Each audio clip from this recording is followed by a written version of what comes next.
This is again from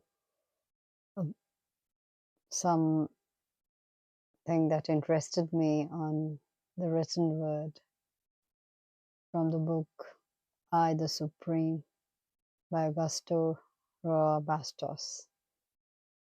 So, page 65, I found this really so interesting about books and language, etc. So, he says a pure animal, the parrot, talks about here.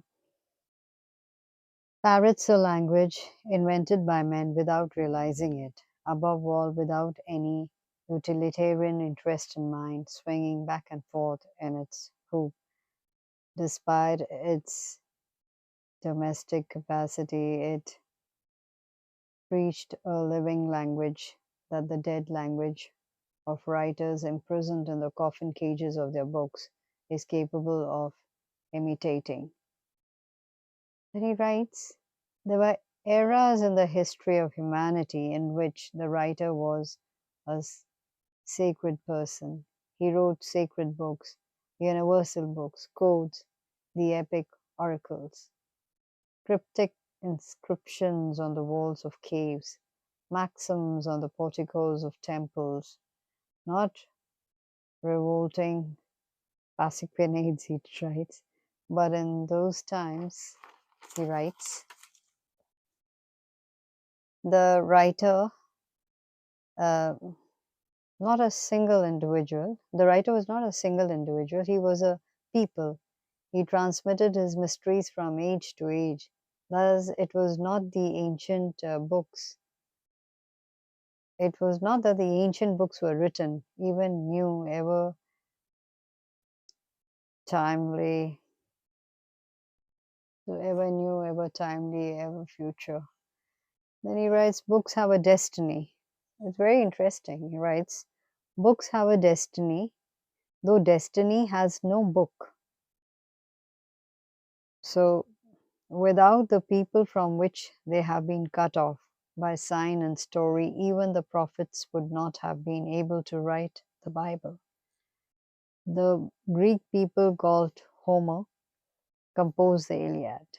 The Egyptians and the Chinese dictated their histories to scribes who dreamed of being the people, not copyists who sneezed the way you and what you've written. A Homer people creates a novel, presents presents it as such. As such it was received. No one doubts that the Troy and the Agamemnon existed, in the same way as the Golden Fleece, the Candare of Peru, the land without evil, and the radiant city of our indigenous legends.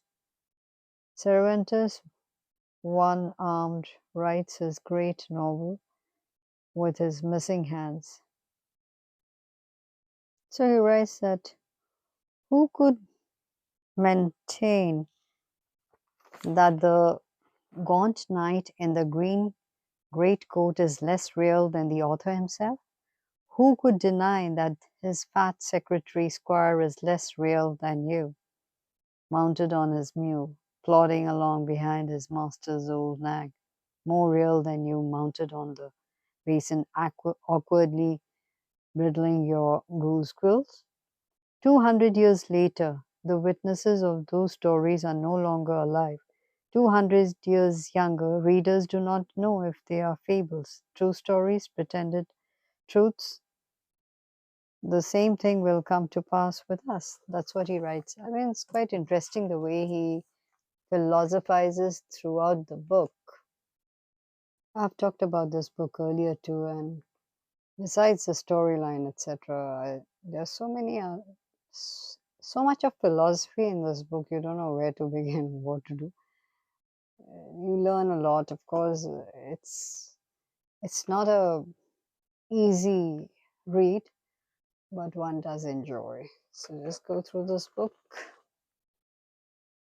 That's the ISBN number 0-394-75264-3. The book is about the rise of dictators in Latin America generally, and it says it's one of the greatest fictional portrayals of Latin American dictators, a masterpiece worthy of comparison with Garcia Marquez.